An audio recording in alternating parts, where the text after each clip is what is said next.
kaparo-kapa. Guardians, is Boss Boy nga pala. Bubulink chapter, Pagadian City. Good vibes tayo mga blood and sis. Yeah, Guardians ako. Let's go.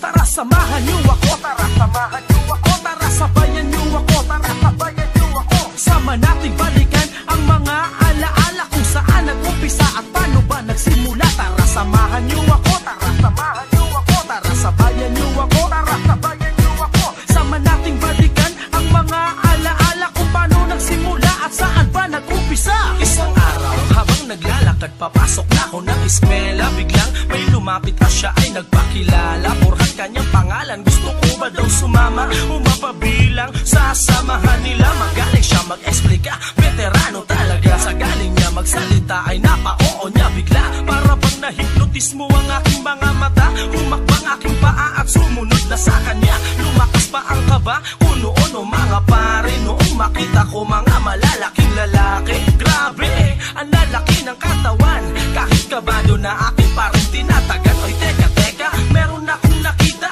Isang bagay na nakabalot sa isang tela. Medyo makapal ang kanyang pagkakahulma.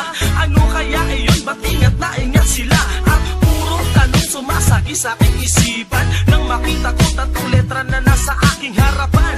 KRK ang aking nasisilayan. Yan ang pangalan ng papasukan kong kapatiran. Kiyakiyas ako sa isip at sa gawa. Kiyakiyas ako kahit saan pa mapunta. Kiyakiyas ako mula pa sa aking pagkabata. Kiyakiyas ako abutin man ang pagdaga. Kiyakiyas ako sa isip at sa gawa. Kiyakiyas ako kahit saan pa mapunta. Kiyakiyas ako mula pa sa aking pagkabata. Kiyakiyas ako abutin man ang pagdaga. Sa sobrang kaba gusto mo silang ayawan. Kaso sinimulan ko to, tatapusin ko na lang. Damit ko ay basa ng pawis, pwede na ng bigaan. Nung makita mo na isa-isang pinipiringan ang inyong mga mata. Ha?